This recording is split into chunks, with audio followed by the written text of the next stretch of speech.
कहानी एक ऐसे घर से जहां शादी का माहौल है, लेकिन टेंशन और शांति इतनी कि शादी का घर किसी जंग के मैदान जैसा दिख रहा था। अरे जैसा मर्जी डेकोरेशन कर दो, पैसों की चिंता मत करो। इतना पैसा जब लड़के वालों को दे दिया तो फूल वालों को देने में मुझे क्या दिक्कत है? अरे धीरे बोलो ना, साफ लग रहा है कि फ्रस्ट्रेटेड हो। अरे तुम तो चुप ही रहो। एक बेटी संभाल नहीं पाई।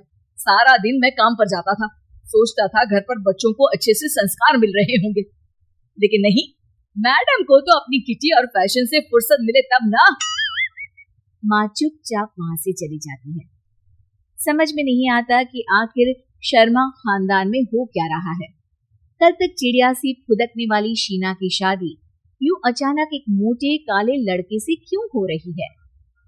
शीना कमरे में हाथ में गुड़िया लिए बोलती है, मेरे साथ जो हो रहा है ठीक हो रहा है। तुम तो सब जानती हो, साहिल मेरे लिए भगवान है। अब जब वो ही नहीं मिला तो फिर कोई भी हो, जिंदगी ही तो जीनी है, जी लेंगे। बाहर शीना की बुआ किसी से बात करती है। अरे मोटा नहीं, उसे तो खाते पीते घर का कहते हैं। अब ओबेरॉय का नाम भी किसी को बताने वाली बात है। उनका इकलौता लड़का तो करोड़ों की स्वामी तो है ही। अरे हमारी शीना बिटिया तो रानी बनेगी, रानी। इन सब के बीच कहीं कोने पर शीना हाथ में मेहंदी सजाए बैठी थी और आंखों में आंसू सजाए। और वो समय भी आ जाता है जब शीना मंडप के नीचे हाथ में वरमाला लिए खड़ी होती है, लेकिन तभी अफरा तफरी मच जाती है। कोई कहता है, अरे लड़के की माँ को हार्ट अटैक आ गया। अरे अच्छी खांसी थी, कैसे हो गया? अरे कहते हैं ना, किसी किसी लड़की के पैर अच्छे नहीं होते। हो सकता है कि मनहूस है ये लड़की। शीना पास खड़ी सब सुन रही थी। फिर शीना अपने कमरे में आ जाती है। शादी ये कहकर नहीं होती कि लड़की मनहूस है। अब लगातार शीना के लिए लड़के देखने आते, लेकिन आस पड़ोस या किसी के कहने पर शादी हर बार टूट जाती। लेकिन एक दिन, अंकल, मैं काफी दिनों से आपसे मिलने की कोशिश कर रहा था, लेकिन हिम्मत नहीं हो पा रही थी। अरे बेटा, हिम्मत तो हमारी टूटी पड़ी है। वैसे कौन हो तुम? अब मेरा नाम साहिल है अंकल। मैं शीना से प्यार करता हूँ और उसी से शादी करना चाहता हूँ। अरे अब तो किस जात के हो ये भी मायने नहीं रखता। बेटा, मेरी बेटी मनहूस है। ये सब कहते हैं कि इसीलिए उसकी शादी नहीं हो पा रही। अगर तुम शादी करने को तैयार हो तो ठीक है। शीना की शादी साहिल से हो जाती है।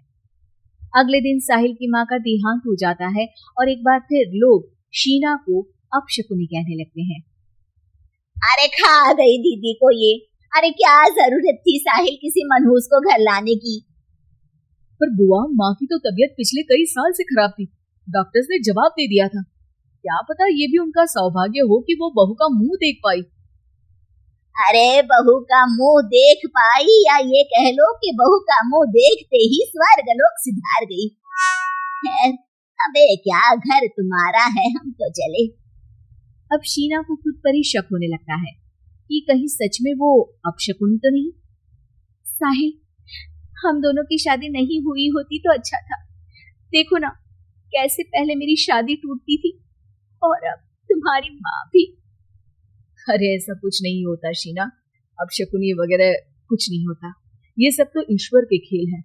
वो शादी तुम्हारी इसलिए टूट गई क्योंकि तुमको मेरी पत्नी बनाना था, और माँ का जाना तो तय था। वो काफी बुजुर्ग थी, साथ ही एक ऐसी बीमारी से जूझ रही थी जिसमें डॉक्टर्स भी उन्हें नहीं बचा पाते। शीना साहिल की बात सुनकर तसल्ली कर लेती है और वहां से चली जाती है। अगले दिन, शीना, अरे ओ शीना। क्या हुआ? कहीं फिर मेरी वजह से कोई नुकसान? अरे नहीं नहीं शीना, तुम जानती हो जिस प्रॉपर्टी के केस को हम बरसों से लड़ रहे थे उस पर फैसला आ गया, वो भी हमारे हक में। अब हम करोड़पति हो गए शीना। शीना शांत रहती है। देख क्या हुआ, करोड़ पत्नी बनकर तुमको खुशी नहीं हुई? शीना की आंखों में पानी आ जाता है। चलिए जी, कुछ तो अच्छा हुआ मेरी जिंदगी में आकर आपके साथ। साहिल शीना को गले लगाकर कहता है, मेरी नई नौकरी भी तुम्हारे ही आने से लगी, ये प्रॉपर्टी का केस जीता। सब कुछ तो तुम्हारे आने के बाद ही हुआ, फिर तुम मनहूस कैसे? ये सुनकर शीना खुश हो जाती है।